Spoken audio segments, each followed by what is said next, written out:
Ce soir, mes amis, nous allons tout ensemble sortir de la solitude. C'est le programme du soir, c'est le programme de la semaine plutôt. Et nous sommes cette semaine Parashat Vaishlach, comme chaque semaine. On explore la paracha avec un regard particulier, avec un angle particulier. Et la semaine dernière sont nés 11 bébés. Le 12e arrive cette semaine, les fameuses 12 tribus d'Israël. Et voilà que Yaakov, le patriarche Yaakov, est de retour en Eretz Israël qui s'appelle Canaan. Il arrive en Canaan, mais il tremble de peur parce qu'en effet, sa maman lui avait dit « Dès que la colère de ton frère s'apaise, tu reviendras, je te ferai appeler ». Elle ne l'a jamais fait appeler. De très nombreuses années sont passées, plus de 20 ans sont passés, et toujours rien. C'est une colère qui dure, c'est une colère angoissante. Il sait qu'il veut le tuer, et donc il revient très très inquiet en Israël, en Canaan. Et nous sommes dans une paracha qui va être à la fois très sombre et très lumineuse, exactement comme actuellement, les journées très sombres, mais on avance vers la lumière de Hanouka. On va beaucoup parler de Hanouka aussi, bien sûr. Alors pourquoi sombre? Elle est sombre, cette paracha, parce que Yaakov a peur et va se battre pendant la nuit, sombre et obscure. Il va se battre contre une force maléfique, la force spirituelle responsable de Esav. Dans notre cerveau à nous, on va se dire une force qui le tire vers le bas, très négative, contre laquelle il va devoir se battre, et c'est une grande épreuve. Elle est sombre aussi parce qu'on se sépare déjà. À peine la semaine dernière, on avait fait connaissance avec Ima Rachel, et cette semaine, il faut se séparer d'Ima Rachel qui nous a quittés prématurément en donnant naissance à son fils Binyamin. Mais elle est lumineuse parce qu'on va obtenir notre nom, à nous toutes, dans cette paracha, le nom d'Israël. Le nom d'Israël apparaît cette semaine. C'est le deuxième nom de Yaakov. À l'issue de sa lutte dans cette nuit, quand arrive le petit matin, il est nommé Israël, et c'est de là que vient notre nom à tous. On va essayer d'explorer aussi ensemble le nom d'Israël. Et on va donc étudier toute cette partie sombre qui est liée à la solitude, et on va étudier toute la partie lumineuse qui est liée à Hanouka et qui est liée à notre rapport avec ce que nous possédons. Vous allez découvrir ça. Alors, commençons par cet épisode étrange, cette nuit-là. On a dit que c'est sombre, donc ça se passe dans la nuit. Et nous sommes juste avant que Yaakov ne rencontre son frère jumeau Esav. Et il a fait envoyer énormément de cadeaux pour tenter d'apaiser la colère de son frère. Mais la nuit qui précède la rencontre, Vayakom Balayla, où il se réveille cette nuit-là, il prend ses 2 femmes, les 2 servantes, il prend ses 11 enfants, Vaya Avor et Ma'avar Yabok, il traverse le Yabok, qui est un petit fleuve, et donc il les prend, il les fait traverser le fleuve, il fait passer tout ce qu'il possède, donc il fait des allers-retours, d'accord, on est en pleine nuit, il fait des allers-retours, Vaïvater Yaakov levado, Yaakov est resté seul, levado, plus exactement dans sa solitude, de l'autre côté du fleuve, tout le monde est déjà passé. Vaillé avec Ishimo, un homme s'est battu avec lui. On comprend plus tard que ce n'est pas vraiment un homme, c'est une force spirituelle négative. Ad alot hashachar, jusqu'à l'aube. Il s'est battu avec lui jusqu'à l'aube. Et voyant qu'il ne réussit pas à le battre, il va juste lui donner un coup dans la hanche. Rappelez-vous, Yaakov va sortir boiteux quand même de cette nuit effrayante. Et à l'issue de cela, il sera nommé Israël.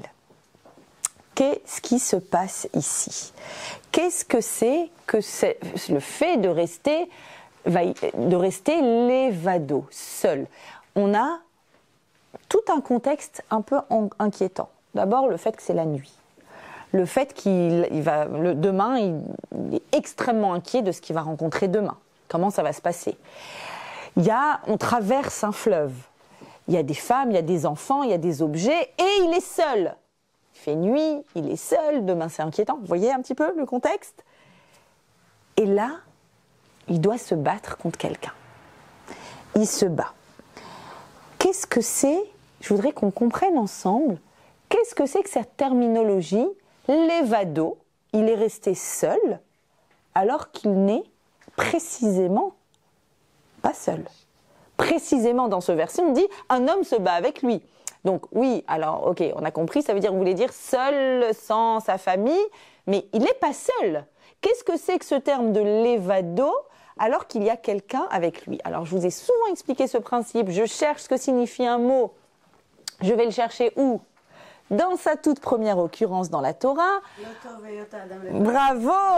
On a des pros parmi nous.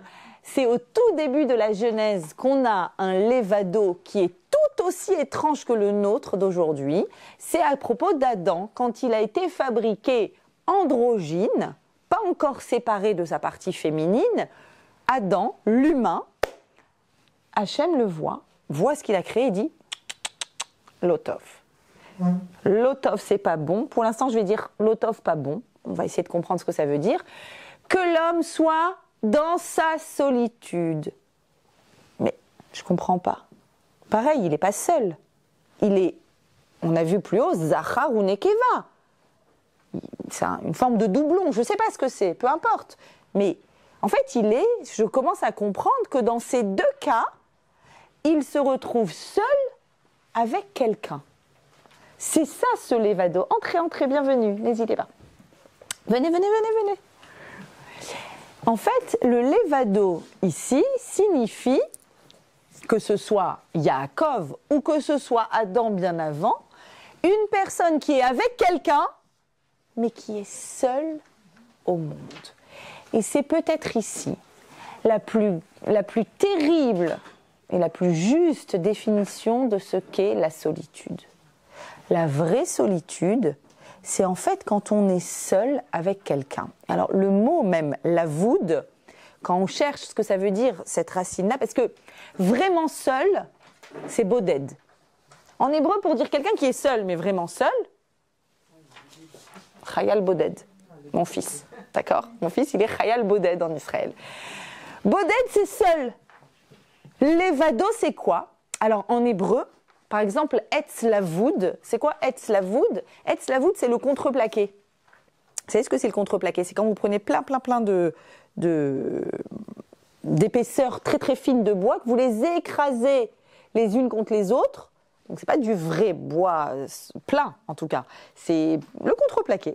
Ça veut dire c'est quoi lavoud? Ça veut dire il peut y avoir deux choses, mais elles ne sont ensemble que parce qu'on les a collées. Mais ils sont pas ensemble. Rien ne fait qu'ils soient ensemble. En fait, il n'y a pas de passage. Il n'y a pas du tout d'interaction. Donc, c'est seul. Être seul avec quelqu'un, je reprends l'évado, c'est quoi? C'est quand il n'y a aucune interaction. Et c'est certainement la pire des solitudes et la pire des plaies actuelles. Vous savez qu'il y a des lignes d'écoute pour des personnes qui sont seules, qui peuvent téléphoner et juste parler avec quelqu'un. À l'ère du tout connecté, on est déconnecté. Évidemment. C'est-à-dire qu'on a des connexions virtuelles, mais ici on est en train de parler de connexion d'interaction. C'est ça, ne pas être l'évado, c'est interagir avec quelqu'un avec qui on a quelque chose en commun, qui nous crée l'interaction. Ici, Yaakov n'a rien en commun avec cette personne avec laquelle il se bat, justement. Adam, justement, ne peut pas être face à face avec sa partie féminine, donc il est seul avec quelqu'un. Et donc, la pire des choses, c'est le fait d'être dans cette solitude. Comment est-ce qu'on fait pour interagir avec quelqu'un quand on est avec quelqu'un? Ça nous arrive à toutes. Vous pouvez venir ici, par exemple, il y a du monde, et vous vous dites, ah, à la maison, je suis quand même un peu seule, j'ai pas énormément de vie sociale, parce que je suis prise avec le travail, avec ceci, avec que sais-je, et j'aimerais bien être avec quelqu'un, et vous pouvez être assises côte à côte, 1 heure, 1 heure et demie, faire le buffet ensemble, et ne pas interagir, et ne pas partager quoi que ce soit, si ce n'est que vous étiez présente au même endroit. Pareil dans une table de mariage où il y a des personnes que vous ne connaissez pas. Si à l'issue de la soirée de mariage, on se lève et on fait juste un signe de la tête et on s'en va, on était seul avec quelqu'un.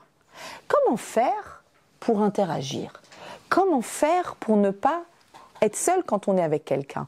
Et Dieu sait qu'il y a énormément de personnes qui vivent en couple et qui sont seules avec quelqu'un.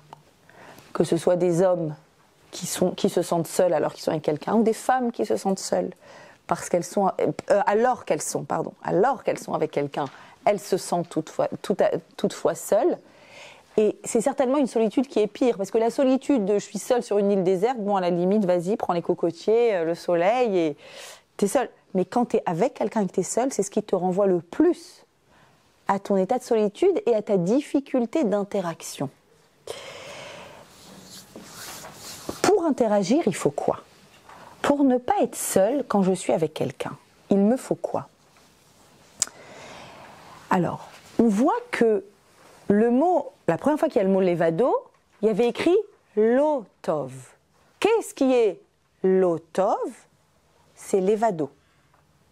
Seul avec quelqu'un, c'est lo tov. Alors, cherchons qu'est-ce qui est tov pour voir quand est-ce qu'on n'est pas levado, d'accord? Si lo tov c'est levado, je vais chercher qu'est-ce qui est tov et je trouverai quand est-ce que je ne suis pas levado, quand est-ce que je ne suis pas seule avec quelqu'un. Facile! Je le trouve pareil au tout début de la Torah, 3e verset de la Torah. Quand Dieu fabrique le monde, au début il n'y a rien, le tohu bohu, etc. Et Vayomer Elohim, comment Dieu a créé le monde? Vayomer, il parle, 10 fois il parle. Vayomer. Première parole de Dieu, Yehi Or, qu'il y ait de la lumière.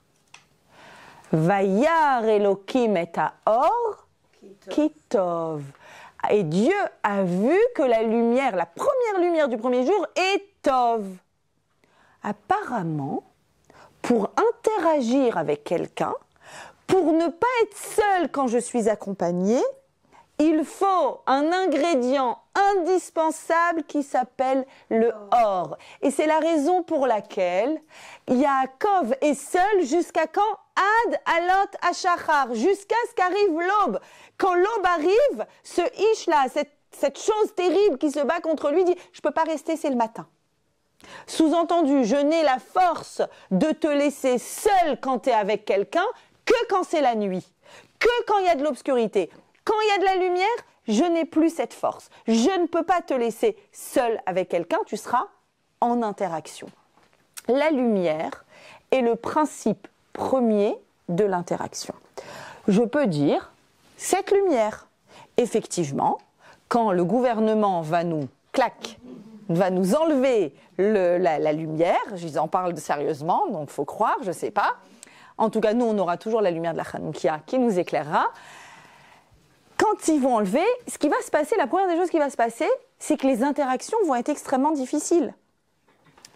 Si tout d'un coup, là, il n'y a plus de lumière, je peux vous dire, je continue mon cours, je suis certaine que vous aurez un mal fou à être concentré sur le cours que je suis en train de donner. C'est évident.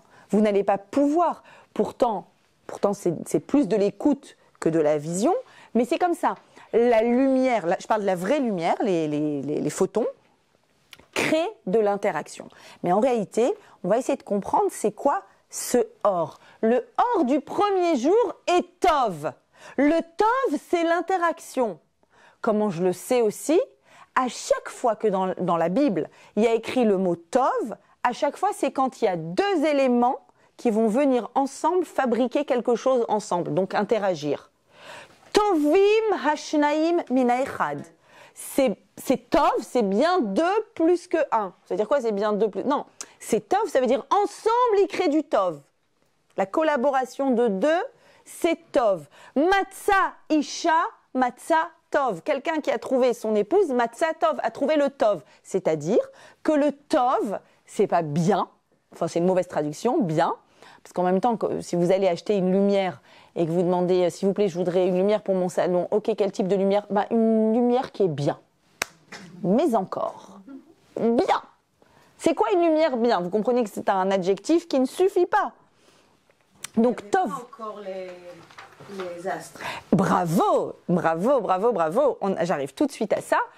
En plus, évidemment, le premier jour de la création, quand Dieu crée le or, il s'agit d'un or d'une lumière très spéciale qui s'appelle le or En Sof, ou bien le or du Gan Eden. C'est pas la lumière du soleil. Et comment je le sais? Parce que le soleil sera créé le 4e jour de la création.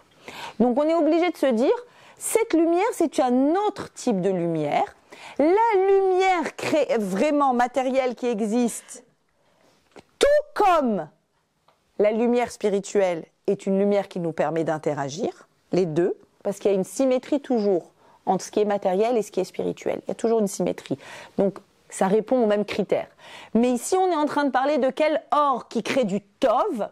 On parle de la première lumière de la création du monde, qui est une lumière qui nous, par exemple, qui vous permet de comprendre, de voir, mais pas de voir physiquement, de voir dans vos têtes. Comme quand vous dites « je vois ». Je vois, c'est « ok, j'ai réussi à intégrer ». J'ai réussi à percevoir quelque chose. De cette lumière-là, quand la Torah nous dit qu'elle est tov, il y a quelque chose d'assez extraordinaire qui se passe dans le Sefer Torah. Je ne vais pas vous l'ouvrir maintenant, mais ça serait sympathique d'ouvrir un Sefer Torah et de regarder. Vous savez à quoi ressemble un Sefer Torah? C'est de l'encre noire sur du parchemin. Il n'y a pas de voyelles. Qu'est-ce qu'il y a? Des ornements. Des couronnes. Des couronnes a priori décoratrices. Il y a des lettres qui ont une couronne, d'autres 2, d'autres 3. Comment on sait quelle couronne mettre? Massorette depuis Moïse. Tous les Sifrei Torah sont exactement les mêmes. Tu peux pas venir et dire « Ah, je m'ambiance, je vais mettre des petites couronnes là ». Pas du tout, le Sefer Torah n'est plus cachère. Tu es obligé de mettre exactement les couronnes qu'il faut. Est-ce qu'il y a des raisons à ces couronnes? Évidemment. Peut-on les atteindre? Difficilement, c'est ce qu'on appelle la Torah des secrets. Mais le Bnei Issachar explique qu'il y a une couronne très spéciale sur le tête de Tov. En fait, il y a 4 couronnes. Normalement, il y en a 1 ou 2 ou 3. Genre plein de couronnes, c'est 3 couronnes. 3 ornements. Le tête, il a 4 couronnes. Pourquoi 4 couronnes, dit le Bnei Issachar? Parce que tête en valeur numérique, c'est la 9e lettre de l'alphabet. 9 fois 4. Ah, ça va, j'ai eu peur. Ok. 36. C'est exactement les 36 bougies de Hanouka que nous allons allumer. Plus, qu'est-ce qu'il y a après le tête? Un vav et un bet. Vav, c'est 6. Bet, c'est 2. 6 et 2. 8. Sur 8 jours de Hanouka, on va allumer 36 flammes. Et il va même plus loin, il dit, et pourquoi c'est divisé en 6 et 2 et pas en 3 et 3 par exemple? En 4 et 4 ou autre. Pourquoi 6 plus 2? Parce que le premier jour de Hanouka est très spécial, le dernier jour de Hanouka est très spécial et les 6 du milieu, c'est un paquet. Donc regardez comment, dans le 3e verset de la Torah, quand on me parle pour la première fois du or et qu'on me dit qu'il est Tov, et que Tov, ça veut dire que 2 éléments distincts vont interagir ensemble, et que c'est bien d'interagir, bien dans le sens Tov, évidemment, la Torah, en allusion, me dit, ce or, qui peut te sembler, puisque c'est une lumière spirituelle, ça peut te sembler inatteignable, sache que tu vas la trouver dans les 36 flammes de Hanouka. C'est-à-dire que la solitude d'une personne qui est seule avec quelqu'un, c'est-à-dire qui n'arrive pas pour X ou Y raison à interagir avec cette personne, va pouvoir trouver quelque chose qui va l'extraire de cette solitude. Dans quoi? Dans le secret de la lumière de Hanouka. Et on va même plus loin que ça. Les premiers versets, le 2e verset de la Torah, le premier vous le connaissez par cœur, Je ne vous interroge pas, je sais que vous aurez 10 sur 10. Le deuxième, j'interroge ou pas? Ve'haaretz, et la terre était tohu bohu, n'est-ce pas? Vous vous souvenez? Et obscurité, ve'chosher al pnei atehom, et de l'obscurité à la surface de l'abîme. Bref, on ne comprend rien. Tohu bohu. Les maîtres du Midrash disent, ici aussi, on a une allusion aux 4 exils d'Israël. Et le 3e exil, c'était l'exil grec. Il y a Tohu Bohu, d'accord? C'est les 2 premiers exils, je ne vais pas m'attarder là-dessus. Ve'chosher, et l'obscurité, dit le Midrash. C'est quoi l'obscurité? C'est une allusion à l'exil au milieu du 2e temple. C'était en moins 163, il me semble, j'espère ne pas faire d'erreur.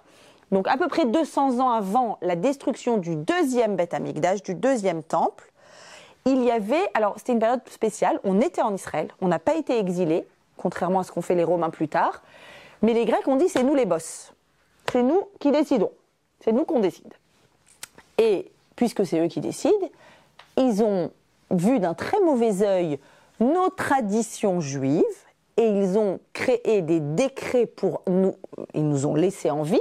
Donc contrairement à la période de Pourim qui était à peu près 200 ans plus tôt, il n'y avait pas de génocide en cours, il n'y a pas de problème. Mais donc c'est un peu comme à l'époque, je dirais, ça ressemblerait à l'époque de Torquemada, d'Isabelle la catholique. Il n'y a pas de problème, vous restez en Espagne, on vous aime beaucoup, super économie. Grâce à vous, notre marché il va très fort, vous êtes start-up, vous êtes géniaux, vous êtes inventifs, vous nous créez des vaccins contre le Covid, c'est trop bien. Restez là, mais juste, vous enlevez votre kippa, s'il vous plaît. Vous avez vu l'extrait? On m'a envoyé un extrait.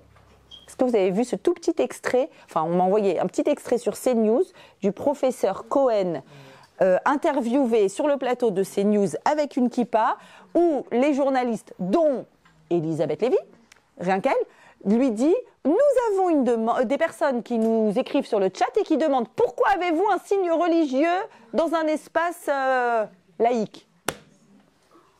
C'est exactement ça, alors en plus grave quand même, en bien plus grave, à l'époque des Grecs.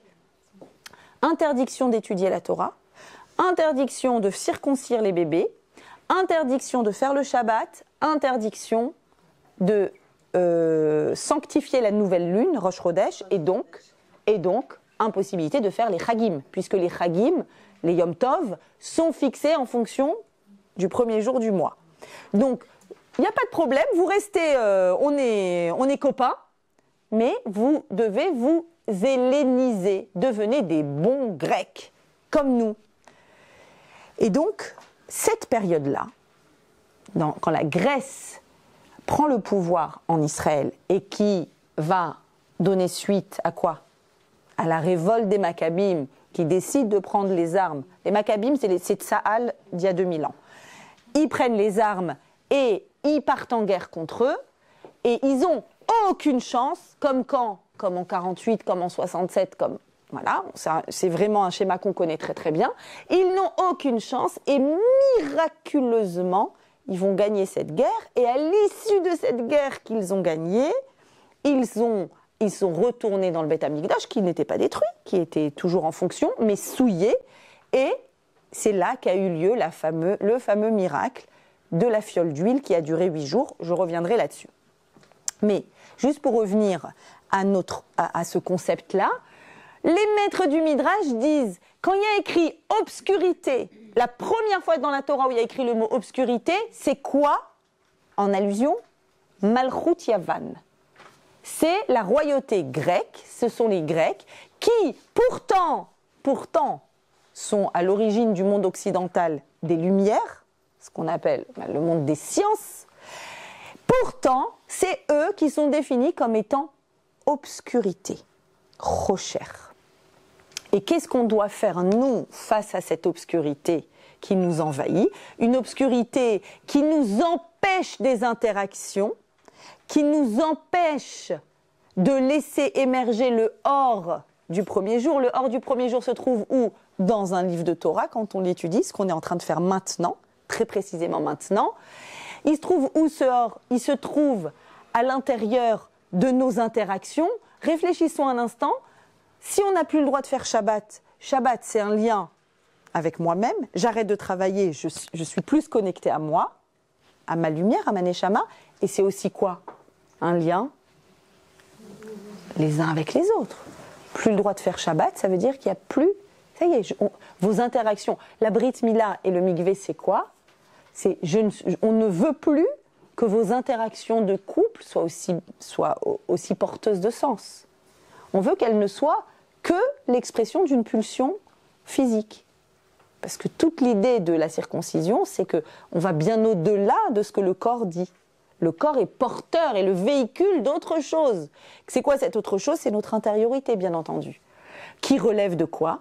Qui relève de cette lumière de Bereshit, cette lumière première. Il y a écrit « Kiner Hashem Nishmat Adam ». Notre Neshama, c'est une flamme de Dieu. C'est-à-dire qu'à l'intérieur de nous, il y a quoi? Il y a de cette lumière-là. Elle est en nous. Chacun d'entre nous, chacune d'entre nous. Et donc, que font les Grecs qui veulent nous obscurcir par leur décret? Ils veulent nous empêcher d'être connectés à cette lumière-là qui dépasse le monde physique. Il y a bien sûr le monde physique, bien sûr qu'il faut l'étudier, bien sûr qu'il faut faire des sciences, bien sûr qu'il faut fabriquer des ponts, des avions, etc. Mais au-delà du monde physique, il existe un monde spirituel, une intériorité derrière la matière, et nous sommes sensibles à cette intériorité. Et ça les rend malades actuellement sur le plateau de CNews. Ça les rend malades, cette intériorité. Et donc effectivement,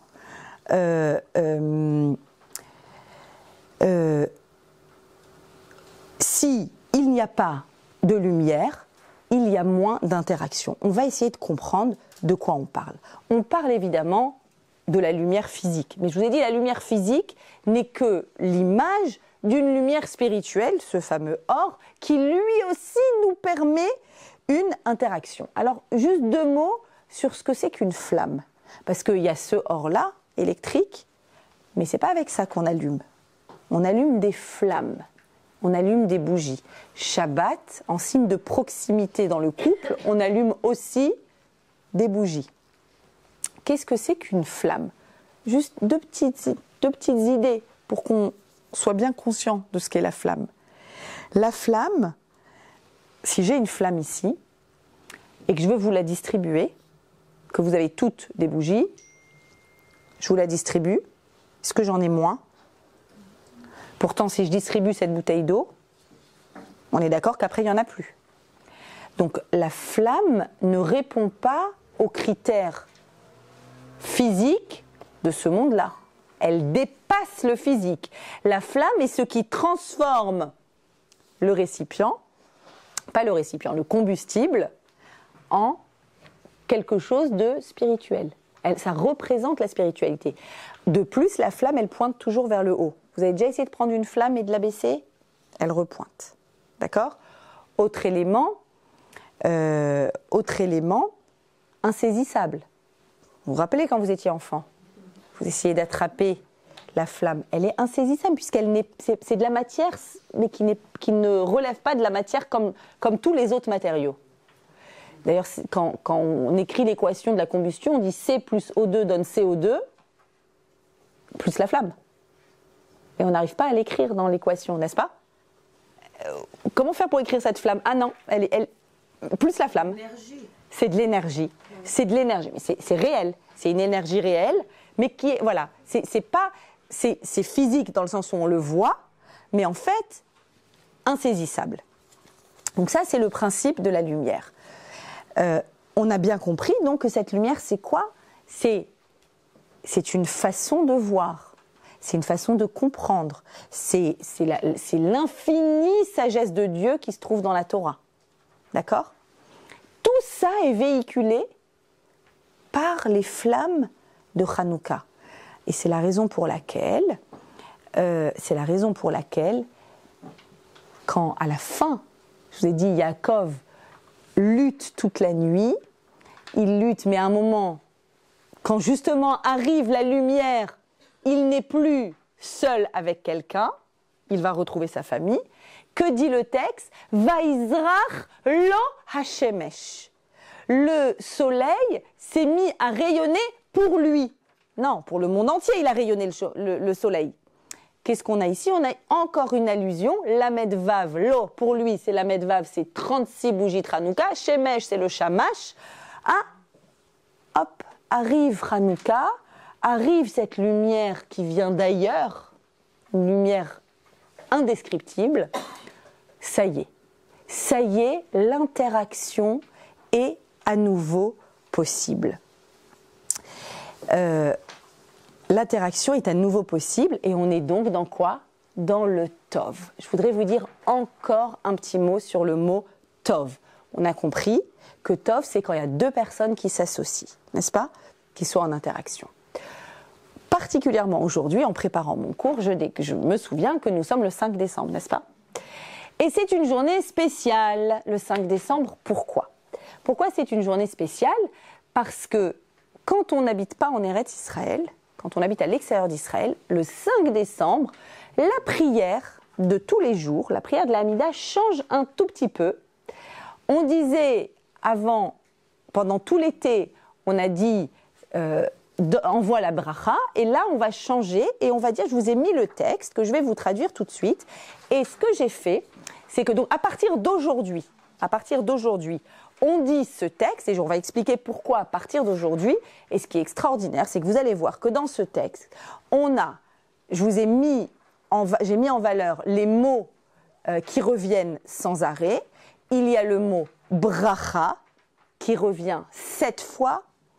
Il y a le mot kol, toute, qui revient aussi 7 fois. Et il y a le mot Tov et Tova, ou Tov, qui revient aussi énormément de fois. Que dit cette bénédiction? Ça s'appelle, alors c'est la 9e bénédiction de la Hamida, 9 comme tête, comme Tov, c'est la bénédiction du Tov, où il y a le mot Tov qui revient. Elle s'appelle Birkat Hashanim, la bénédiction sur l'année, la bénédiction sur les saisons, quand arrive l'hiver et on valide qu'il est bien là, l'hiver. On commence à dire Barech Aleinu. Qu'est-ce qu'on dit? Bénis-nous. Bénis-nous Hachem cette année. Et toutes les récoltes dans le Tov. Volontairement, je ne traduis pas le mot Tov. Et envoie de la rosée bénie pour la bracha sur toute la surface de la terre. Et abreuve tout le cosmos, abreuve toute la terre. Et rassasie tout le monde, coulo entier, de tout ce qui est Tov chez toi. Et remplis nos mains de tes bénédictions et de la richesse de ce que tu nous donnes par tes mains. Préserve-nous, garde-nous cette année-là, Mikol, de toute chose mauvaise ou de toute chose qui puisse abîmer ce qui est produit, et prépare-nous, Asela Tikva Tova, prépare-nous un bon espoir et une fin de shalom. C'est-à-dire que jusqu'au bout de l'année, on arrive au shalom. Aie pitié de nous et de toute la récolte et les fruits. Et bénis-nous par des pluies abondantes de beracha, de bénédictions et de dons. Et que la fin de l'année soit pleine de vie, pleine de rassasiement, pleine de paix, comme les bonnes années, Kashanim Atovot, Livracha, dans la bénédiction, parce que tu es un Dieu qui est Tov, qui est bon, ou Métiv, et qui crée du bien, ou Mevarer, et tu nous bénis nos années, Baruch Ata Hashem. Elle est belle ou pas? Je sais que je vous ai donné envie de la faire, clairement. Et on l'a fait à partir d'aujourd'hui que en galoute. Mais quand on habite en Eretz Israël, depuis quand on le fait? Depuis le 7 Rejvan. Ça fait 1 mois. Pourquoi? Pourquoi cette différence?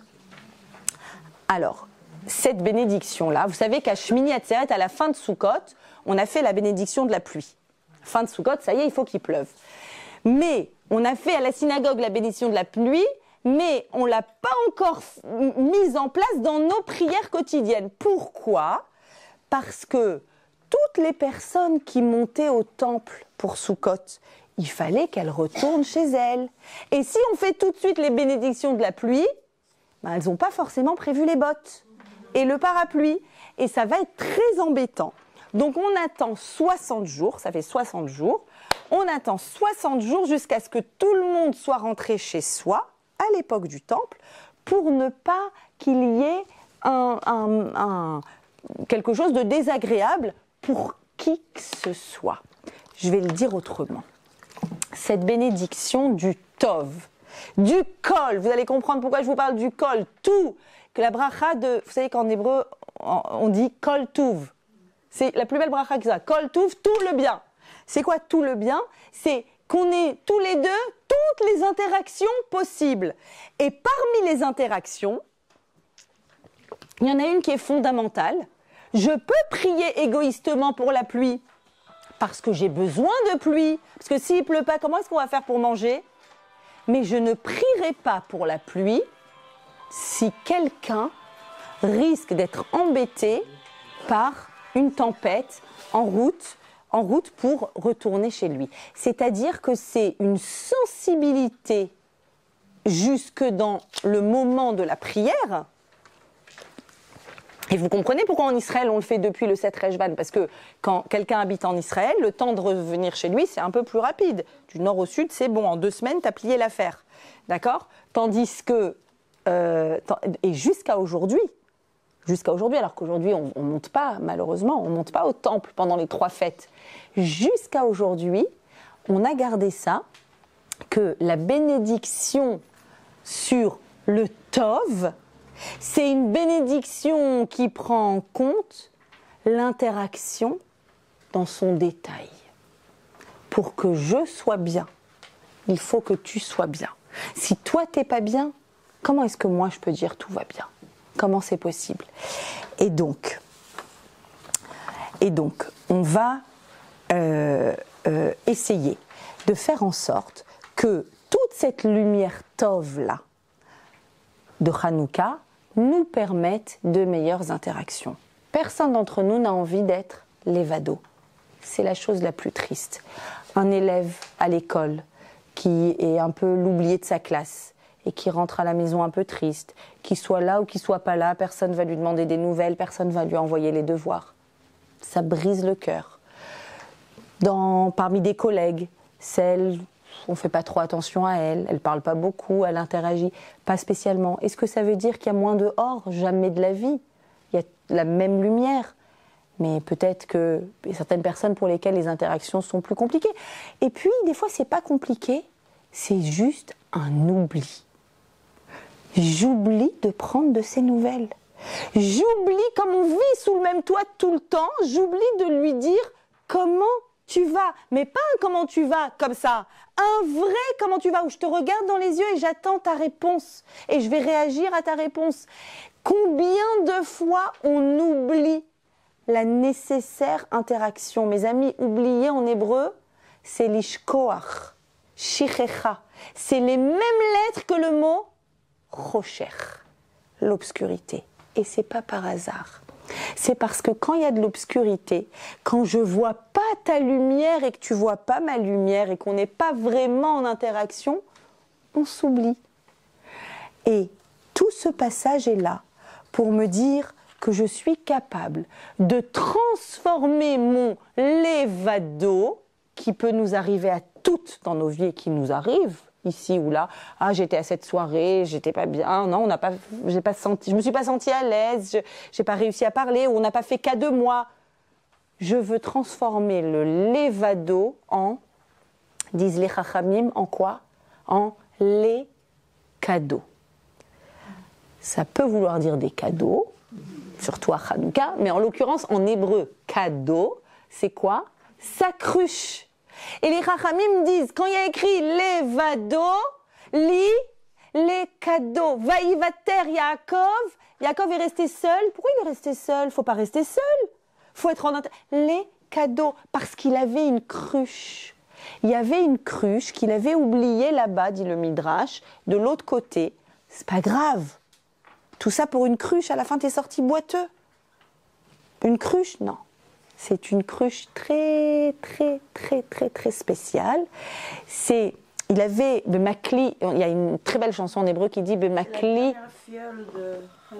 Alors, Bemakli avarti et Ayarden, vous connaissez j'ai traversé le Jourdain avec mon bâton.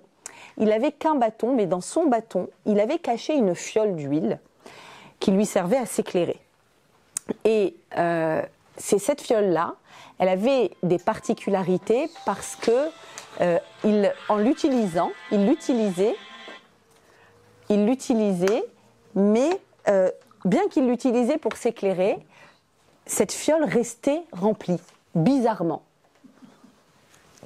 Et donc il a compris que c'était une fiole très particulière, et il est donc resté de l'autre côté pour récupérer cette fiole qui avait, et effectivement comme a dit madame, ça va être une fiole qui va transmettre de génération en génération et qui va arriver jusqu'au Maccabim, cette fiole d'huile très spéciale. On peut donc transformer un levado, seul quand je suis avec quelqu'un parce que pas d'interaction, en les cadeaux. Et vous savez quoi? C'est le plus beau cadeau de la vie. C'est le plus beau cadeau, les cadeaux. Comment est-ce qu'on fait? Comment sortir de la solitude? Comment on fait pour réussir à voir au-delà du visible? C'est de ça qu'il s'agit. Il y a la lumière qui me permet de voir, mais quand je vois mon mari, mon enfant, etc., est-ce que je vois sa solitude? Est-ce que je vois qu'il a besoin d'affection, de valorisation, d'écoute, ou juste de présence, ou d'un câlin? Est-ce que je vois les besoins émotionnels d'une personne quand je la vois? Pas du tout. Et donc on peut tomber dans l'évado.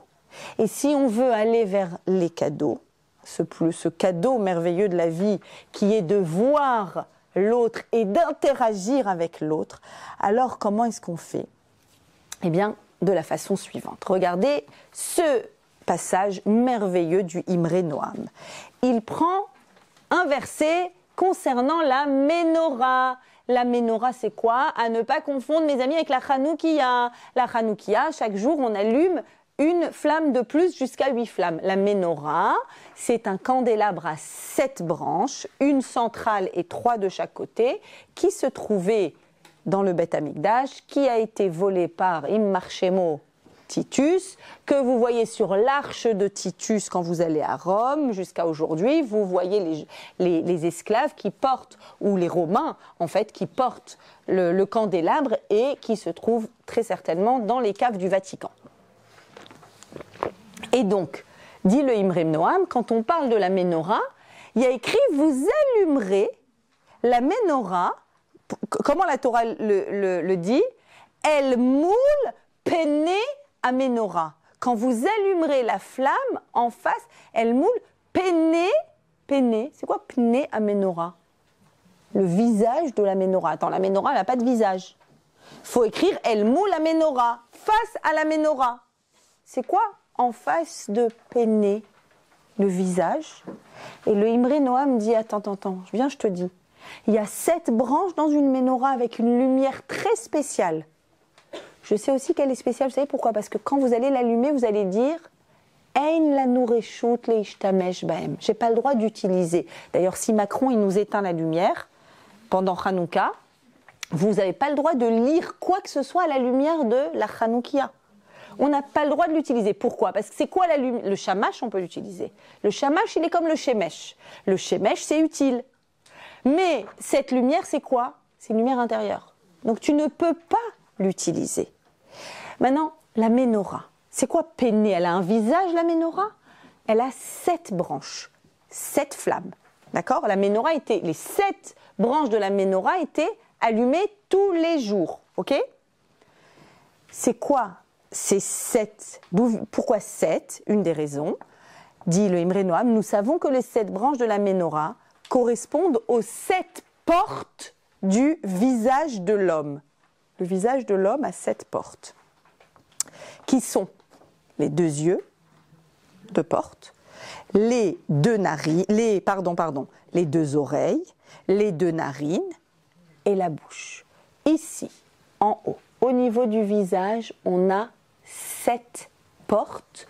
Vers où? Vers le or. Notre Neshama se trouve en haut.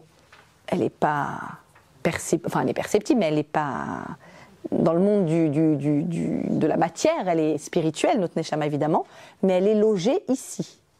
Et on a 7 portes. Vous savez que notre Hanoukia, on la met où?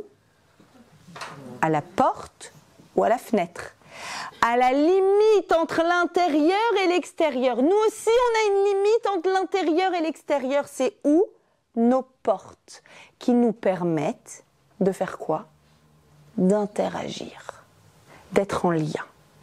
Et je pense même, ça c'est pas le Imre Noam, c'est moi et j'espère ne pas me tromper dans ma lecture personnelle, que quand le Imre Noam écrit les 2 yeux, les 2 oreilles, les 2 narines, dans cet ordre-là, il nous signifie quelque chose. Il nous dit, tu sais, tu peux utiliser ces 7 portes pour être en interaction. Je te regarde en premier. Le premier lien humain, c'est le regard. Un bébé accroche avec son regard, même s'il voit flou. Je te regarde. Et quand je te regarde, je peux lire dans tes yeux si j'existe pour toi, si je suis important pour toi. Et ensuite, il faut que je t'écoute. Mais pas que je t'écoute, comme souvent on écoute nos enfants ou nos conjoints. Et ouais, comme ça, avec ton portable dans les mains. Oh, boîte à portable à l'entrée de la maison. Ça, c'est pas une porte. Ça, c'est pas une des 7 portes. Elles sont là, les 7 portes. Donc, je t'écoute vraiment. Ça s'appelle une écoute active. D'accord? Ensuite, je fais quoi? Ensuite, il y a écrit les 2 narines. Les odeurs. La Madeleine de Proust. Je peux, moi, sentir une odeur agréable, quelque chose, ça peut être rituals, mais ça peut être la bonne odeur des chalotes, des brioches, un plat que j'ai préparé, quelque chose. Vous savez que dans le Beth Amikdash, il y avait la kétoret, c'est une très très bonne odeur. Dans le Beth Amikdash, il y avait tous les sens. Tous nos sens étaient invités, parce que les sens, c'est quoi? C'est les portes vers où? Vers ma neshama, vers l'interaction. Et donc, si j'ai fait des bonnes brioches et qu'elles sentent bon, et que je te les amène pour que tu les sentes aussi et que tu les goûtes, alors je te fais sentir ce que je sens et je crée, c'est aussi un mode d'interaction extrêmement important. Et là, je pense également en particulier, c'est vrai, à nos belles tables de Shabbat, à nos belles façons de recevoir, mais je pense aussi aux liens parents-enfants, où des fois, à force de courir, on s'oublie, et combien on peut interagir et envoyer d'affection à travers le plat que tu aimes, ce qui te fait plaisir, j'ai pensé à toi, à travers quelque chose qui va lui donner envie de flairer la porte de la maison quand il sera au bout de la rue. Je donne donc à sentir. Et enfin, la bouche, c'est quoi? C'est en dernier. Je parle. En général, on se jette sur l'autre et on parle, n'est-ce pas? Première des choses qu'on fait. Est-ce qu'on écoute? Est-ce qu'on sent? Je peux aussi parler de sentir au niveau un petit peu second degré. Est-ce que tu sens si ça va ou si ça va pas? Est-ce que tu sens si son comportement il est comme il faut? Après, tu parles. D'abord regarde, d'abord écoute, d'abord sens la situation. Et ensuite parle. Et quand tu parles, tu peux dire des choses extraordinaires qui vont valoriser la personne. Et de là, je peux vous dire, c'est quoi une relation qui est fertile? Une relation non toxique. C'est une relation dans laquelle je peux parler librement, sans me sentir jugée. Je peux être authentique avec l'autre. Je peux compter sur l'autre. Si j'ai un moment difficile, je sais que je suis valorisée. Je sais que je suis encouragée.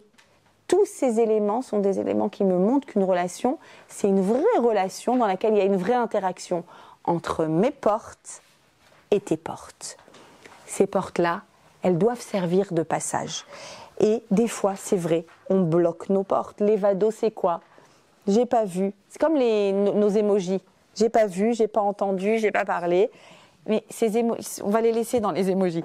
Non, je veux voir, je veux entendre, je veux parler, je veux sentir. Et donc, c'est l'accès vers où? En fait, c'est l'accès vers l'intériorité de l'autre. C'est l'accès vers la spiritualité de l'autre. Et à la fin, et dit le Imre Noam d'ailleurs, voilà, ça c'est une petite friandise, que en valeur numérique, 2 fois Aïn, ça fait 2 fois 130, 2 fois l'oreille, ça fait 2 fois 58, le nez, ça fait 57, la bouche P, c'est 85.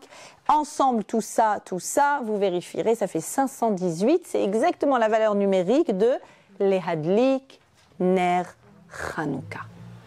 La même chose. C'est-à-dire que quand j'allume mes flammes de Hanouka, je dois faire quoi ? En tout cas, pendant les 7 premiers jours au moins. Le 8e, il est très spécial. Ces autres Hanouka, c'est le jour du miracle. Je dois me dire, d'abord, je dois rester devant les flammes pour qu'elles rentrent en moi par mes portes, et je dois me dire, est-ce que je vois ceux qui sont autour de moi ? Est-ce que je les entends ? Est-ce que je leur parle ? Est-ce que je sais voir la lumière de l'autre ? Est-ce que j'autorise les autres à voir ma lumière ? Est-ce que je me cache ? Si je me cache, peut-être qu'il serait temps de laisser ce que j'ai à l'intérieur de moi pouvoir s'exprimer librement, ou en tout cas plus librement.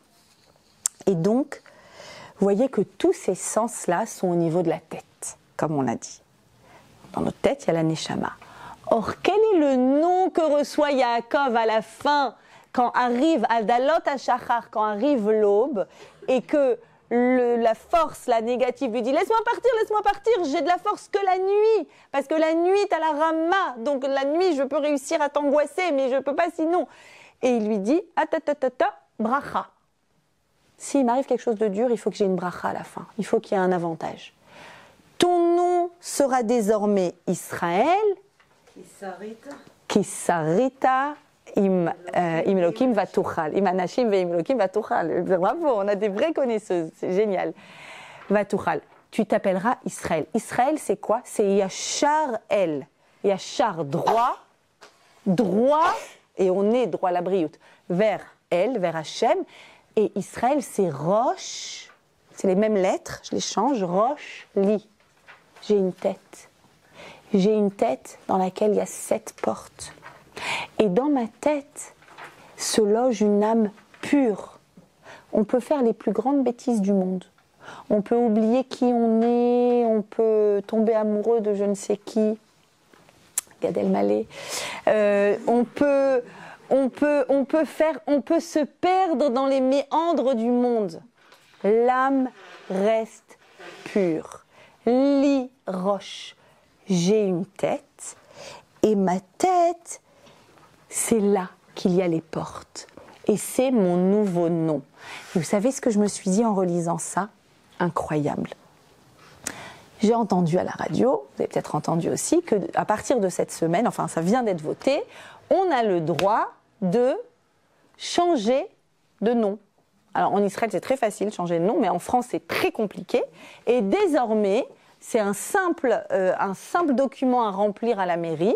Quelqu'un qui veut plus avoir son nom, il peut, sur simple demande, changer de nom, comme par hasard la semaine où on a un nouveau nom, mais il n'y a pas d'hasard, je vous dis toujours, c'est des forces spirituelles dans le monde. Et en fait,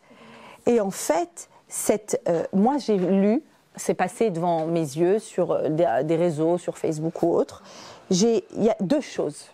Il y a une première chose que j'ai lue, quelqu'un qui a posté, un jeune qui a posté, qui a fait un long post où il explique pourquoi il ne portera plus jamais le nom de son père, qui n'est pas un père, qui est un géniteur, qui a fait tant de mal à sa mère, et qui a fait ceci, je vous passe les détails, et que c'était une honte pour lui de porter le nom d'une personne avec laquelle il a eu si peu d'interactions, et les seules c'était des interactions destructrices, et donc mon nom sera désormais tel nom, peu importe. Et ça m'a bouleversée de lire ce post. Ça m'a bouleversée parce que je me suis dit, regarde, dans une interaction, un lien aussi fort que le lien parent-enfant, si on le détruit, il peut être détruit de telle sorte que ce qui me définit, mon nom, j'ai besoin qu'il représente t'en prie. J'ai besoin que le nom qui me définit ne représente pas, en tout cas, le fait d'être seul avec quelqu'un. Parce que c'est ce qui ressortait de ce message, c'est seul avec quelqu'un. Et juste après, dans la même journée, m'appelle une future mariée. On m'a donné votre numéro, j'espère que vous allez être de bons conseils, espérons. Voilà, mon problème est le suivant. Mon père, il s'avère que c'était aussi le père, hein, mais c'est pas que les pères. Hein. C'est pas que les pères. Mon père a fait à ma mère ceci et cela, et à moi, et jusqu'à ce qu'il soit parti, et enfin il est parti, et je vais me marier. Et vous savez combien de fois j'ai cette question? Est-ce qu'il vient? Est-ce que je l'invite? Et si je l'invite, comment je peux m'imaginer aller sous la roupa en lui tenant le bras? À chaque fois que j'ai cette question, j'ai le ventre qui se déchire. Zéro jugement, chaque cas est unique, évidemment qu'il n'y a pas de réponse, d'une réponse générale qu'on peut donner. Chaque cas est à réfléchir et à trancher. Parce que c'est l'expression d'une vraie souffrance. Une jeune Kala qui dit ça, qui dit « le fait qu'il ne soit pas là, je souffre. Le fait qu'il soit là, je souffre, et je crois que je souffre encore plus. » Et qu'elle se pose cette question. Et moi, mon ventre, il se déchire. Il se déchire parce que nous sommes dans un monde où nous avons des interactions possibles. Comment? Avec les 7 portes. Et si tes portes, elles se sont bouchées à un moment, et ça arrive qu'elles se bouchent, parce qu'on se protège, parce que c'est compliqué, parce qu'on attend des choses qui n'arrivent pas, t'as Hanouka. Et à Hanouka, tu peux tout déboucher. Tu peux en tout cas prier devant cette lumière tellement spéciale pour que les orifices soient capables de faire leur boulot, d'être en interaction, une interaction qui ait du sens. Ok.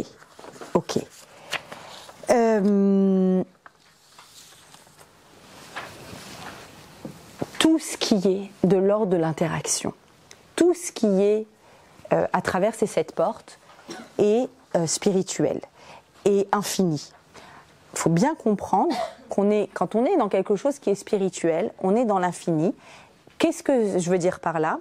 L'infini, c'est toujours, contrairement au monde fini matériel, le monde fini matériel, je vous ai dit, la bouteille, elle peut se terminer. L'infini ne se termine pas. Si je suis devant un très beau paysage, vous êtes d'accord, et que je le regarde, personne ne peut venir dire avec moi « prends pas tout, tu m'en laisses, je veux regarder moi aussi ». Non, je te prends rien. Si j'écoute un très beau concert, on ne peut pas me dire « ne prends pas tout », n'est-ce pas? Tout ce qui est du domaine du spirituel, c'est toujours ça le principe, c'est quelque chose qui ne se termine pas, c'est quelque chose qui ne se divise pas, c'est quelque chose qui est infini. C'est clair? Important de comprendre. Pourquoi? Parce que dans la suite de notre paracha, on va avoir des informations extraordinaires sur la possibilité que nous avons à nous connecter plus à cette partie qui est en nous, le haut, qu'aux parties qui relèvent de la matérialité. La matérialité, attention, dans la Torah est très importante. Pourquoi? Parce qu'elle est le véhicule, le support de la Neshama. Mais comment est-ce qu'on interagit avec le haut? Les vraies interactions se font profondes, se font avec des éléments qui relèvent de l'infini. Et justement, on va découvrir qu'en réalité, ce face-à-face du début de la paracha Yaakov et Esav, vous vous souvenez, on a expliqué les semaines précédentes, Esav, ça vient du mot Maasé, Assouille, l'action, le monde de la matière. Alors que Israël, Yaakov, Israël, qui s'appelle Israël maintenant, c'est Rosh-Li, c'est justement le monde spirituel. C'est le rôle d'Israël parmi les nations. Eh bien, on va découvrir que quand Yaakov rencontre Esav, vous vous souvenez, pour l'apaiser, il a envoyé plein de cadeaux. Plein de cadeaux. Des richesses. Il était très riche, Yaakov. Du bétail, je ne me rappelle plus, c'est décrit dans la paracha, tout ce qu'il envoie à Esav pour l'apaiser. Et arrive le moment de la rencontre. Et il est extrêmement inquiet parce qu'il arrive avec 400 hommes armés pour écrabouiller qui? Une famille avec des femmes et des enfants, et du troupeau. Et dans la fameuse rencontre, que se passe-t-il? Miraculeusement, Esav s'adoucit, embrasse son frère Yaakov et une phrase incroyable. Il lui dit, c'est à toi tout ce que j'ai reçu, tous les cadeaux que tu m'as envoyés? Et Yaakov lui dit, bah oui, reçois minchati, reçois mon cadeau. Je t'ai envoyé ce cadeau justement parce que tu es quelqu'un de très important, donc il lui fait énormément d'honneur, il passe la pommade, reçoit, et Esav, il fait un peu des manières comme ça, et il dit, non, mais yesh li rav, tu sais, j'ai beaucoup. Tu sais, j'ai ce qu'il me faut, hein, j'ai pas besoin de ce que tu m'as donné. Yesh li rav, j'ai beaucoup, mon frère, yei lecha, cher lecha, garde ce qui est à toi. Réponse de Yaakov, pas du tout, si je trouve grâce à tes yeux, prends mon cadeau. Donc il insiste, parce que voilà, je t'ai rencontré comme on rencontre quelqu'un de très puissant et tu m'as agréé, et ça s'est bien passé. Karna et Birkati, prends donc ce présent qui t'a été amené, qui Hanani Elohim, réponse de Yaakov, parce que Dieu m'a donné Hanani, ça vient du mot Chinam, il m'a donné gratuitement, tout ce qu'il m'a donné, tout ce que j'ai, je l'ai reçu, un don du ciel. Vechi Yeshli Kol. Et j'ai tout. Et j'ai tout. Vaïftsarbo, il insiste. Vaïkar, finalement, et ça, il prend. D'où sait-on que Yaakov était un Marocain? D'ici. Il insiste. Moi, j'insiste pas. Quand on me dit non, d'origine ashkénaze, tu me dis non, c'est non. En général, quand je les invite à la table Shabbat, j'explique, je te demande, mais j'insiste pas. Mais vous n'êtes pas vexés, ok? Yaakov, il insiste. Depuis que j'ai vu qu'Yaakov, il insiste, je me dis peut-être qu'il faudrait quand même. Quand même. En plus, il fait des cadeaux. Donc, vraiment, c'est un Marocain. Et donc, Yaakov répond Yesh li kol. Yesav dit Yesh li rav, j'ai beaucoup. Yaakov lui répond tout de suite derrière, mais tu sais quoi, moi, Yesh li kol. Question. Est-ce que Yaakov a tout? Est-ce que c'est possible que quelqu'un ait tout? Tout. Même, comment il s'appelle Bill Gates, Elon Musk, enfin tout cela. Donald Trump, enfin bref. Est-ce qu'ils ont tout? Tout, kol. Comment il peut dire Yeshli kol? Et c'est de là que vient notre fameux Birkat Amazon. Ba kol, mi kol, kol. Vous le connaissez quand même. Ba kol, mi kol, kol. Les trois avot, Abraham a dit Bakol, Yitzhak a dit Mikol, j'ai de tout, et Yaakov a dit Yeshli Kol. Qu'est-ce que c'est que ce Kol? Qu'est-ce que ça signifie? En fait, on a vu que la bracha est associée au mot Tov. Tov, deux éléments qui interagissent ensemble pour créer un tout. On a vu que la bénédiction qu'on dit à partir d'aujourd'hui, sans arrêt on a dit Kol. Et bénis toute notre terre, et toutes nos richesses, et tout ce qui est à nous, et tout, Kol. C'est quoi cette notion d'avoir tout? Est-ce qu'on peut avoir tout? Et effectivement, je vous disais à l'instant que quand on porte un regard sur le monde matériel, quoi que ce soit, on a une partie d'un tout. Mais dès lors que notre regard est un regard différent sur ce que l'on possède, on peut avoir quelque chose qui représente le tout. Qu'est-ce qu'il dit en réalité? Alors, d'abord, Or HaChaim Akadosh. Lorsque Yaakov a utilisé l'expression « j'ai tout » pour décrire ce qu'il a, il a fait référence à la sainteté, la Kedusha, est également décrite par le mot « kol », tout. Et lorsqu'on atteint cet état, quelqu'un qui réussit à atteindre cet état de dire j'ai tout, le manque ne se fait pas sentir, écoutez bien, et il se complète par lui-même. C'est-à-dire, est-ce qu'il y a du manque? En fait, j'ai pas tout, mais est-ce que je manque de quelque chose? Alors regardez, le manque se complète par lui-même. Ça veut dire quoi que le manque se complète? Vous savez qu'on est comparé, Israël est comparé au sable de la mer, qui est Chol Hayam. Vous savez que c'est une bénédiction. Pourquoi? Vraiment, aujourd'hui, quand j'ai étudié ça pour vous, j'étais tellement heureuse, découverte. Ça veut dire quoi, comme le sable de la mer? Parce que le sable se ferme au-dessus de n'importe quel trou qu'on fait. Vous avez déjà marché pieds nus dans le sable? C'est sympa, hein? Tu fais des trous, et au bout d'un quart de seconde, le trou, il s'étale. Il ne reste pas. quand on marche sur du sable, qu'il soit mouillé ou pas mouillé, aucun trou ne reste. Tout seul, le sable se remélange, de nouveau, c'est complet.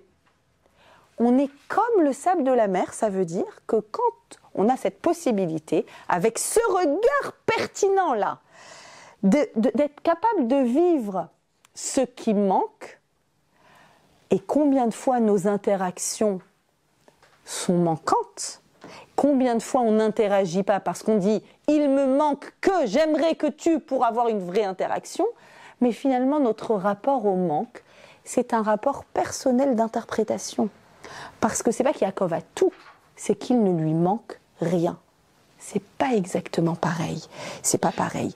Et en fait, cette bénédiction-là est celle dont tous les patriarches ont joui à divers degrés, Bakol, Mikol, Kol. La capacité à percevoir ce qu'ils ont comme étant tout. C'est-à-dire que même ce qui relève du matériel, où tu peux compter ton compte en banque, tu peux compter ce que tu possèdes réellement comme objet, mais le regard qui est porté dessus, c'est un regard qui est investi de quelque chose qui dépasse le monde de la matière. Que dit le Kli Yakar ? Je suis allée fouiller aujourd'hui ce col que j'ai trouvé merveilleux. Le Kli Yakar dit comme ça. En fait, les Réchaïm, les personnes mauvaises, même s'ils possèdent tout l'argent et tout l'or du monde, ont le sentiment de manquer. Vous connaissez aussi quand nous, on ouvre le frigo, on le ferme, on ouvre, ferme. Il y a un autre truc qui ne va pas. Et tu l'as ouvert il y a 2 secondes, qu'est-ce que tu veux ? Ou bien quand les enfants ils disent « Maman… » Non, il y a un truc qui ne va pas, il y a quelque chose qui manque, tu as besoin de dire, de partager. Et on a l'impression que c'est le frigo qui va… Non, non, non. Alors, il nous explique, le Kli Yakar, qu'il y a des personnes qui réellement peuvent posséder tout l'argent et tout l'or du monde et qu'ils ont le sentiment de manquer. C'est terrible, terrible. Ils ont beaucoup, ils n'ont pas tout. Forcément, personne n'a tout. Quand ils ont 100, ils veulent 200. En gros, il leur manque ce qu'ils ont. Ce qui signifie, mes chers amis, il ne faut pas avoir trop. Parce que plus tu as, plus il te manque. Ce qui signifie, d'après ce principe-là, que quand tu n'as pas beaucoup, il te manque moins, en tous les cas. Petite parenthèse, moi qui me fait sourire, je le partage avec vous parce que je pense que sociologiquement c'est intéressant. J'ai eu à faire, c'était terrible, Bezrat Hashem, qu'Hachem me donne la force de plus le faire, mais j'ai eu à faire un Halodon, une campagne pour l'association Essentielle, pour toutes les activités qu'on fait. Il y a le cours de ce soir évidemment, mais il y a énormément de choses tout au long de l'année. Donc j'ai eu à le faire, c'était la pire expérience de ma vie. Et c'est vraiment une posture horrible. Et je m'étais vraiment interrogée que des personnes qui étaient évidemment aisées, vraiment, vraiment, objectivement très, très aisées, on avait vraiment, en tout cas je me sentais mal à l'aise, on avait l'impression que c'était terrible de devoir donner à une association ou de devoir aider. Et inversement, des personnes de la classe, je dirais, classe moyenne modeste, c'est incroyable. C'est-à-dire une facilité de don, en te disant, mais de toute façon, c'est pas mon argent, c'est le maaser. Bon, ça c'est encore une autre perspective, c'est de comprendre qu'on est le véhicule. Mais c'est très étrange, en tout cas sociologiquement, c'est visible que le rapport à ce qu'on possède est très personnel. Et bon, c'est culturel, c'est plein de choses. Mais il y a ici un vrai enseignement dont il faut se saisir. S'ils ont 100, ils veulent 200. Alors que les tzadikim ont le sentiment d'avoir tout, même des fois s'ils ont peu. Et regardez l'exemple, dit le Kli Yakar. Je vais vous donner un exemple dans Kohelet. Dans Kohelet, juste après ces 2 versets qui se collent, ok ? Il y a écrit comme ça. Le premier verset, Kohelet, c'est le roi Salomon, qui parle de tous les défis du monde et les difficultés, l'amour, la haine, le travail. C'est en gros l'Ecclésiaste, le Kohelet, c'est le livre de philo pur de la Torah, sous forme pure. Un livre très difficile. Qu'est-ce qu'il dit ? Il dit, en effet, supposez un homme que Dieu a comblé de richesses et de biens, et rendu maître d'en jouir, d'en prendre sa bonne part et d'être en liesse. Donc, génial, l'ismoach, il est heureux de tout ce qu'Hachem lui a donné, grâce à son travail. C'est matat Elohim, c'est-à-dire c'est un don de Dieu. Donc il a l'air de dire, le roi Salomon, waouh, il y a quelqu'un qui a tout, en hébreu ça donne encore mieux. Osher ou Nechassim, il a de la richesse, il a des biens, il a tout, il en jouit, il est heureux. C'est un don de Dieu. Yes, super. 2 versets après, entre les deux, il y a juste un verset qui dit « Et il y a un mal que j'ai vu sous le soleil ». J'aime bien le sous le soleil, tachat hashemesh. C'est-à-dire quoi? Sous le soleil, c'est le shamash, le shemesh, c'est le monde de la matière, donc c'est le monde divisible. C'est le monde où il peut manquer des choses. C'est quoi le mal? Et alors là, il nous décrit presque la même personne. Regardez. Voici un homme à qui Dieu a donné richesse, bien, osher, nechassim et honneur. La même chose, c'est les mêmes mots. Et il ne manque de rien. De tout ce qu'il peut désirer, il ne manque de rien. Il nous décrit une personne, mais Dieu ne le laisse pas maître de jouir de ses avantages. Il n'arrive pas à kiffer. Il aime Shenfen. Il a la rame. Il n'est pas bien. Il est tout le temps en train de voir parce qu'il a ce qu'il n'a pas. Le pauvre, quelle vanité et quelle souffrance amère, dit le roi Salomon. Et le Kliakar dit, j'ai pas compris. Quelle différence entre les deux? Les deux, tu les as décrits de la même façon. Comment il y en a un qui est tout le temps content? Comment il y en a un qui est tout le temps mchon? Comment? Et le Kliakar nous donne une indication magique. Quand on regarde bien le verset, le premier verset, il y a écrit « Asher Nathan ». Dieu lui a donné. Et dans le verset numéro 2, il y a écrit « Asher Yitenlo ». Dieu va lui donner. C'est qu'une question de regard. Quand je vois ce que j'ai, qu'on m'a donné, et Yaakov dit gratuitement, j'ai rien fait, il m'a donné, c'est extraordinaire comment ça a fonctionné, j'ai claqué des doigts, j'ai ouvert. Dans le Vayetse, il a demandé que Beged Ilbosh, Lechem. Bravo! En plus, il n'avait rien demandé, merci beaucoup. Il avait dit, Hachem, donne-moi le minimum et ça va me suffire. Le voilà qui a une richesse extraordinaire. Les 3 votes étaient très riches d'ailleurs. Mais les 3 ont dit Kol. Kol, c'est un regard. C'est quel regard? C'est un regard Asher Nathan. Hachem m'a donné. Donc, je vois quoi? Je vois l'existant. Ce qui a été donné, c'est l'existant. Asher Yiten, Dieu me donnera. Je ne suis pas concentrée, je ne suis pas focus sur ce que j'ai. Je suis focus sur ce que je peux avoir. Et ça change entièrement ma vie. Entièrement. Il nous décrit 2 personnes qui ont le même compte en banque, dit le roi Salomon, et il y en a un qui manque de tout, et il y en a un qui a tout. Mais c'est les mêmes exactement. De quoi ça dépend? De leur regard, de leur perspective. Quand j'ai un regard du haut, hors, de lumière, un regard plus spirituel sur ce que je possède même de physique, alors c'est comme le sable. Il n'y a pas de manque parce que le manque, il se referme tout seul. Mes amis, en fait, vous savez, la petite fiole de Hanouka, en vrai, on a gagné. C'était quoi le vrai miracle? Le vrai de vrai miracle, c'est quoi? Tsahal a gagné. Les Maccabim ont gagné la guerre. C'est un miracle incroyable. On retourne au Beth Amikdash, on nettoie, etc. Incroyable, une fiole d'huile. Ils ne l'ont pas renversée, ils l'ont obligée, elle était tout en haut du placard. Bon, ça nous arrive chez nous aussi. Ça vous est arrivé. Vous cherchez de l'huile pour assaisonner, il n'y a pas. Ah, trop bien, une fiole d'huile, trop bien, super. Bon, c'est pas un jour de... Vous n'allez pas faire Hanouka. Prenez la fiole, ok. Ils trouvent une fiole. Vous savez, c'est quoi le miracle? Vous savez, c'est quoi le miracle? C'est qu'ils voient la fiole et ils cherchent partout, ils disent non, il n'y en a qu'une. J'ai une fiole, de quoi allumer les 7 branches un jour. Et là, la question se pose, j'ai pas Kol, j'ai pas tout, j'ai qu'une fiole. Et nous toutes, mesdames, on n'a que ce qu'on a, d'une certaine façon. Que ce soit dans notre parnassa, que ce soit dans nos relations, que ce soit l'homme qu'on a épousé, les enfants que nous avons, ou la famille, ou la belle famille qu'on a. C'est qu'on n'a que ce qu'on a, n'est-ce pas? On n'a pas tout. Ils ont trouvé cette fiole. Ils auraient pu dire, Dad, on ne va pas allumer. Il y a de quoi pour un jour. Or, il faut 8 jours pour fabriquer de l'huile d'olive pure. Qu'est-ce qu'on fait? On va allumer, ça va s'éteindre. Tout le monde va être content qu'on a allumé, ça va s'éteindre. Va savoir ce qu'ils vont penser, les Juifs de Jérusalem. Ils vont voir que la menorah est allumée, puis de nouveau éteinte. Ah, les Grecs sont revenus. Ah, on n'allume pas, on attend 8 jours. Ou bien on allume avec de l'huile pas pure. Qu'est-ce qu'ils ont fait? Qu'est-ce que je fais si j'ai quelque chose, mais ça ne suffit pas? A priori, ça ne suffit pas. Tout dépend de ton regard. Si quand tu vois ça, tu dis j'ai tout, tu fais ce que tu as à faire. T'allumes. Le miracle, c'est qu'ils ont décidé d'allumer.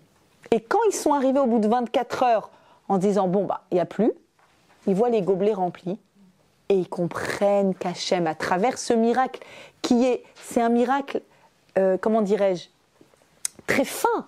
Il fallait se concentrer pour voir ce miracle. Que la quantité d'huile, c'est pas... Ils auraient pu dire, bon, on s'est peut-être trompé. En fait, on a peut-être mis 2 litres, pas 1 litre. En fait... Non, pas du tout. On s'est pas trompé. Il n'y avait pas assez. Il n'y a pas colle. Et on a vu qu'on avait colle. Nous, on a décidé de voir qu'on avait colle. Et en fait, dans nos interactions, quand nous sommes face à quelqu'un et qu'on se dit, là j'ai l'impression que je suis l'évado, je suis seule avec quelqu'un, parce que les interactions ne fonctionnent pas vraiment. Pourquoi elles ne fonctionnent pas? T'es trop dans le côté rave, beaucoup, t'es pas assez dans le côté colle. Si tu vas et tu dis, ce que j'ai, c'est colle. Asher Nathan, il m'a donné cette personne, il m'a donné cet enfant, il m'a donné ce collègue, il m'a donné. Hanouka, c'est quoi? C'est la fête du remerciement. Si j'ai, moi, c'est une décision, je décide de voir kol, alors vraiment, j'aurai du kol. Et toute cette lumière de Hanouka va rentrer à l'intérieur de moi, li roche. Et qu'est-ce que je vais pouvoir faire? Je vais pouvoir projeter ce tout à ceux qui sont en face de moi pour avoir encore des meilleures interactions. Et l'obscurité, il n'y en aura plus. Dehors, il fait nuit, dehors, il fait sombre, mais nous, à l'intérieur, il y a de la lumière. Très bonne semaine. Avec plaisir.